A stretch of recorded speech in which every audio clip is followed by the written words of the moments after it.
उनको रूबरू होने का आपने मौका दिया, उसके लिए पूरे डेलू परिवार का, पूरे डेलुआ गांव का मैं धन्यवाद देना चाहता हूं। और पूरे डूंगरगढ़ की तरफ से, पूरे बीकानेर जिले की तरफ से पूरी अजमेरा पार्टी का बीकानेर जिले में स्वागत करते हैं, अभिनंदन करते हैं। जितने भी गणमान्य बुजुर्ग लोग हैं, माताएं बहनें यहाँ पर विराजमान है, नौजवान साथी है, आप सबका भी धन्यवाद देना चाहता हूं।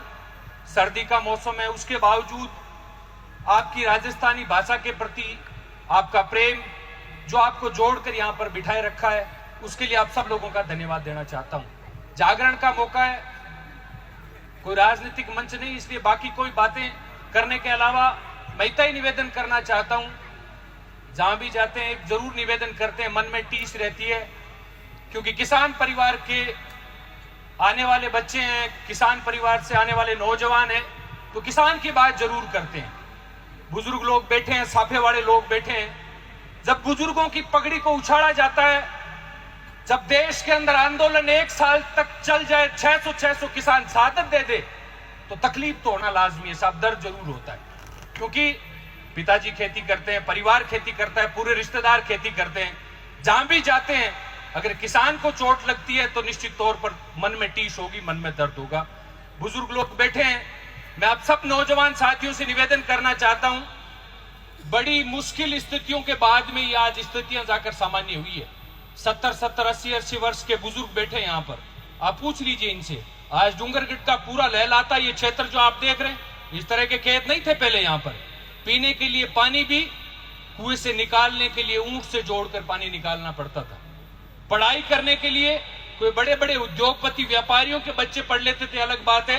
किसान परिवार का कोई व्यक्ति पढ़ नहीं पाता था। खेतों के अंदर ऊबड़ खाबड़ आप देखते थे, बड़े बड़े टीले हुआ करते थे। इन सब लोगों ने अपना खून पसीना उन खेतों में दिया है, तब जाकर आज हम लोगों के घरों में जो अनों के भंडार लगे पड़े, इन सब लोगों की मेहनत का परिणाम है। अगर इन लोगों की पगड़ी को उठाला जाएगा और नौजवान साथी चुप रहे, तो मैं निश्चित तौर पर मानता हूं कि हम लोग कमजोर हैं। हम लोगों को भगत सिंह के साथ लड़ने का मौका नहीं मिला, लेकिन जो रास्ता वो हम लोगों को बता कर गए थे कि जहां भी जुल्म हो, जहां अत्याचार हो, जहां शोषण हो, उसके खिलाफ खुलकर लड़ना पड़ेगा, नहीं तो शोषण होगा, अत्याचार होगा। बुजुर्गों की पगड़ी को जहां जहां उछाला जाएगा, हम लोगों को कटने और काटने के लिए तैयार रहना पड़ेगा। ये निवेदन करना चाहता हूं। पार्टी आएंगी जाएंगी, 70 साल का समय गुजर गया देश के अंदर, कई पार्टियां आई, कई पार्टियां चली गई। पार्टियों की राजनीति नहीं करनी हम लोगों को। जहां किसान को जरूरत पड़े, पार्टी का, मैं भी किसी पार्टी का कार्यकर्ता हूं, लेकिन जब किसान बॉर्डर पर बैठा था तो मैं भी 1 महीने का समय वहां पर गुजार कर आया हूं। जब रात के समय उन तंबुओं के अंदर पानी टपकता है, 3 रजाइयां ओढ़कर सोते, उनमें से 2 रजाइयां भीग जाती है। 80 साल के वो सरदार जो रात के समय उन भीगी रजाइयों के अंदर बैठकर पूरे देश को, किसान को बचाने के लिए लड़ रहे हैं, और हम लोग घरों में बैठे हैं। तो ये बड़ा दुर्भाग्य है।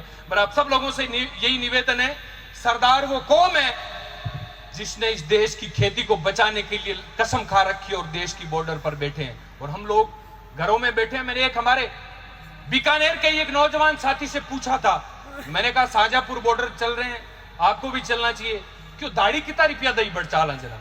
अगर ये बातें करेंगे तो निश्चित तौर पर खेती को नहीं बचा पाएंगे। पहले राजा महाराजाओं की गुलामी की, बाद में अंग्रेजों की गुलामी की, और आने वाले समय में बड़े उद्योगपतियों की गुलामी करनी पड़ेगी। यही स्थितियां देश के अंदर पैदा हो रही है। इसलिए अपने बच्चों को पढ़ाने का काम करें, क्योंकि जहां पर नियम बनते हैं, जहां पर कानून कायदे बनते हैं, जहां 6 घंटे बिजली दी जाती है और फसल पकने पर तैयार होती है, वहां से कटौती करके 5 घंटे बिजली कर दी जाती है। उसका कारण क्या है? जहां से तय होता है कि बिजली 6 घंटे मिले या 5 घंटे मिले, उस कुर्सी पर बैठने वाला व्यक्ति किसी बड़े उद्योगपति का बेटा है, किसी किसान का बेटा नहीं है। वो नहीं जानता कि तैयार हुई फसल जब किसान की नष्ट होती है, तो जिस प्रकार से घर में एक जवान बेटे की मौत होती है, वो तकलीफ देती है, वही तकलीफ एक तैयार हुई फसल नष्ट होती है तो किसान को होती है। इसलिए वो लोग पीड़ाएं नहीं जानते। मेरा निवेदन है किसान के लिए, किसान परिवार से आने वाले नौजवानों के लिए हम लोगों को जागरूक होना पड़ेगा। डूंगरगढ़ का क्षेत्र जागरूक क्षेत्र रहा है, अपने हक के लिए, अपने अधिकार के लिए लड़ने वाला क्षेत्र रहा है। इसलिए आप सब लोगों का मैं धन्यवाद भी देना चाहता हूं। आप सब लोग क्रांतिकारी लोग हैं, लड़ाके लोग हैं। माताएं बहनें भी यहाँ पर बैठी है। सदैव हर लड़ाई के अंदर मैंने बॉर्डरों पर देखा है, शाहजहांपुर बॉर्डर पर सरदार परिवार से आने वाली उन सिंगनियों ने पूरी ताकत के साथ मोर्चा संभाल रखा है। इसलिए रानी लक्ष्मीबाई, इंदिरा गांधी बनकर हम लोगों को आगे बढ़कर पहल करनी पड़ेगी, अपने हक के लिए लड़ना पड़ेगा, बच्चों को पढ़ाने का काम करें, क्योंकि बेटी के कंधों पर 2 घरों की जिम्मेवारी होती है। आप सबने अब मेरी बात रखने का मौका दिया। अंत में 2 पंक्तियों के माध्यम से अपनी बात समाप्त करना चाहता हूं कि है समय नदी की बाढ़ के अक्सर सब बह जाया करते हैं, है समय बड़ा तूफान प्रबल पर्वत भी झुक जाया करते हैं। अक्सर दुनिया के लोग समय में चक्कर खाया करते हैं, लेकिन कुछ आप जैसे भी लोग होते हैं जो इतिहास बनाया करते हैं। आप सब लोगों का बहुत बहुत धन्यवाद। पूरी अजमेरा पार्टी का आज पूरे देश के अंदर राजस्थानी भाषा की जो पहचान है, उसका सबसे बड़ा श्रेय मैं पूरी अजमेरा पार्टी को देना चाहता हूं कि राजस्थानी भाषा आज जो शिखर की ओर बढ़ रही है, उसके लिए पूरी पार्टी का, पूरी टीम का धन्यवाद देना चाहता हूं। बहुत बहुत धन्यवाद। जय जवान जय किसान। धन्यवाद।